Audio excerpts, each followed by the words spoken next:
کیا آپ نے کبھی سوچا ہے کہ اس وسیع کائنات میں اربوں ستاروں اور سیاروں کے درمیان اللہ نے ہمیں کیوں پیدا کیا؟ آخر انسان کا مقصد کیا ہے؟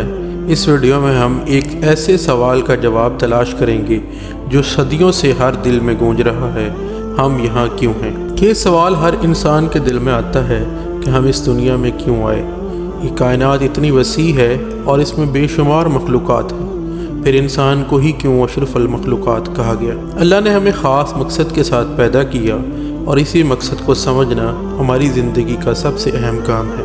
قرآن پاک میں اللہ تعالیٰ فرماتے ہیں، یعنی میں نے جن اور انسان کو صرف اپنی عبادت کے لیے پیدا کیا۔ اس سے واضح ہوتا ہے کہ ہماری تخلیق کا بنیادی مقصد اللہ کی عبادت اور اس کی بندگی ہے۔ عبادت صرف نماز، روزہ اور دیگر اعمال تک محدود نہیں، بلکہ زندگی کے ہر شعبے میں اللہ کے احکامات کے مطابق عمل کرنا عبادت ہے۔ نبی اکرم صلی اللہ علیہ وسلم نے فرمایا کہ بہترین انسان وہ ہے جو دوسروں کے لیے فائدہ مند ہو۔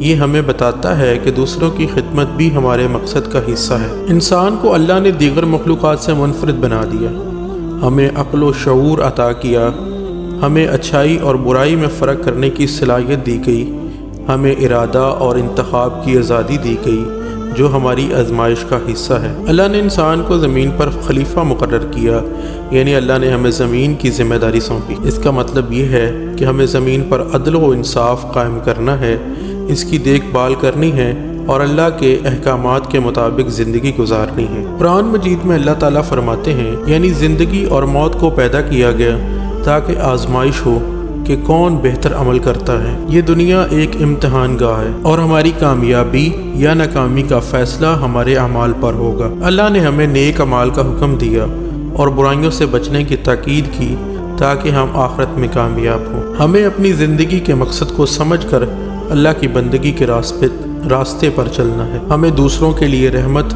اور مدد کا ذریعہ بننا ہے، کیونکہ یہی اللہ کے احکامات ہیں۔ دعا کریں کہ اللہ ہمیں اپنی تخلیق کے مقصد کو سمجھنے اور اس پر عمل کرنے کی توفیق دے۔